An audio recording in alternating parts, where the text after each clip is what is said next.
नमस्ते friends.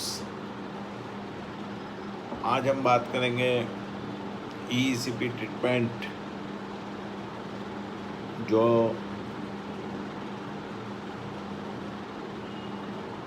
All in one treatment है।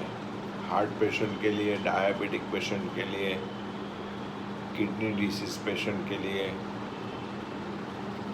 जिसको ट्रिपल वेसल डिसीज बताया है उसको ईसीपी ट्रीटमेंट बहुत इफ़ेक्टिव काम करती है।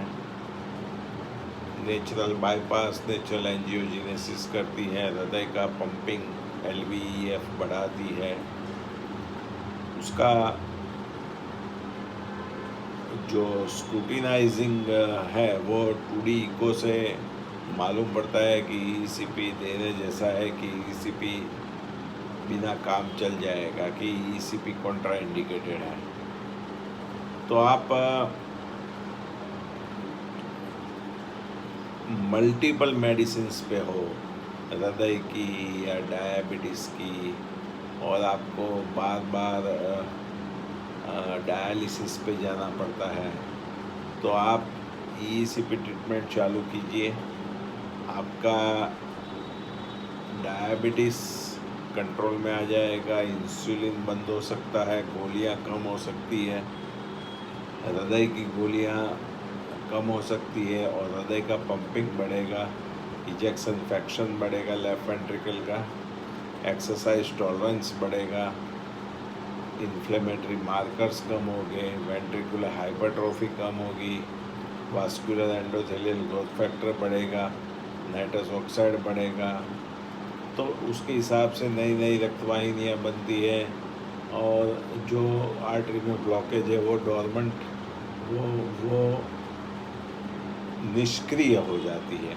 उसके आसपास इतना नेटवर्क तैयार हो जाता है कि जो ब्लॉक वाली आर्टरी है उसका कोई महत्व ही नहीं रहता है, क्योंकि हृदय को आसपास से इतना ब्लड मिल रहा है कि वो आर्टरी की कोई ज़रूरत ही नहीं है। तो जैसे बाईपास में ब्लॉक को टच नहीं करते, एक नली से बाईपास करते हैं, तो वो नली का महत्व कम हो जाता है, ब्लॉक वाली नली का, और बाईपास वाली नली से ब्लड मिलना चालू होता है। लेकिन बाईपास में खतरा ये है कि आप कॉम्प्लिकेशंस रहते हैं, ब्लॉक वाली नली फिर से ब्लॉक हो जाती है। ईसीपी में कोई वार्डकाप नहीं है, कोई अननेचुरल प्रोसेस नहीं है, वो नेचुरल प्रोसेस है कि वो आपका हार्ट में IABP की तरह काम करता है, intra aortic balloon counter pulsation की तरह काम करता है। तो हार्ट का पंपिंग, कार्डियक आउटपुट बढ़ाएगा, फिर हार्ट का डायस्टोलिक ऑगमेंटेशन करेगा, स्ट्रोक वॉल्यूम बढ़ाएगा, मल्टीपल एंजियोजेनेसिस, आर्टेरियोजेनेसिस करेगा। थोड़ी मिनट बाद, मशीन चालू करने के थोड़ी मिनट बाद एक स्त्राव उत्पन्न होता है, उससे वॉल्यूम ओवरलोड कम होता है।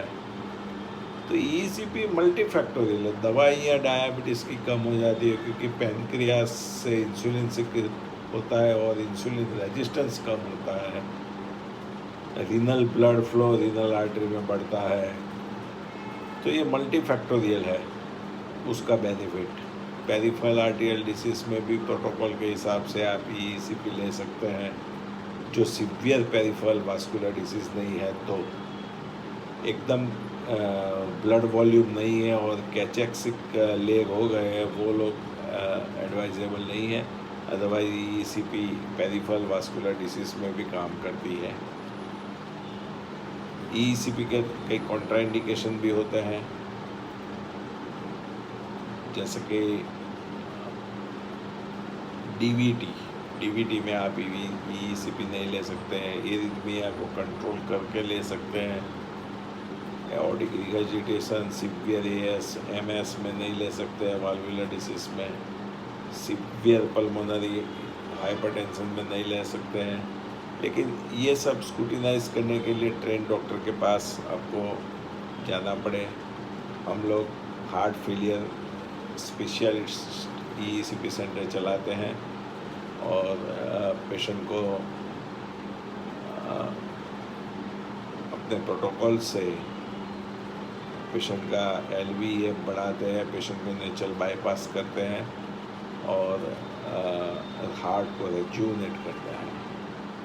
ECP के साथ में walking, plant based vegetarian diet, फिर मेडिटेशन वगैरह बहुत ज़रूरी है। फैमिली सपोर्ट बहुत ज़रूरी है। ECP में आपकी श्रद्धा कि भाई इससे मेरे को अच्छा हो ही जाएगा, ये बहुत ज़रूरी है, क्योंकि डबल माइंड से कोई ट्रीटमेंट इफ़ेक्टिव नहीं होती है। तो आप ECP में डिटॉक्सिकेशन ट्रीटमेंट भी आती है नलियाँ साफ़ करने के लिए, वो हम जिसका पंपिंग अच्छा है, किडनी फंक्शन अच्छा है, उनको देते हैं नलियाँ साफ़ करने के लिए, डिकैल्सीफाई करने के लिए और उसकी इलास्टिसिटी बढ़ाने के लिए और ब्लड फ्लो बढ़ाने के लिए, और 10, 20, 30% ब्लॉकेज भी उसमें कम होते हैं। तो ये कॉम्प्रिहेंसिव हार्ट ट्रीटमेंट है जो हम हमारे centre heart and vascular care and advance ECP centre Ahmedabad में चलाते हैं। हमारी 1-2 एफिलिएशन भी है अलग अलग शहरों में, जो हमारे गाइडेंस से हम लोग वहाँ के भी पेशेंट्स को बेनिफिट देते हैं और फ़ायदा उनके हार्ट को होता है और हार्ट रिज्यूविनेट होता है। नमस्कार, थैंक यू वेरी मच।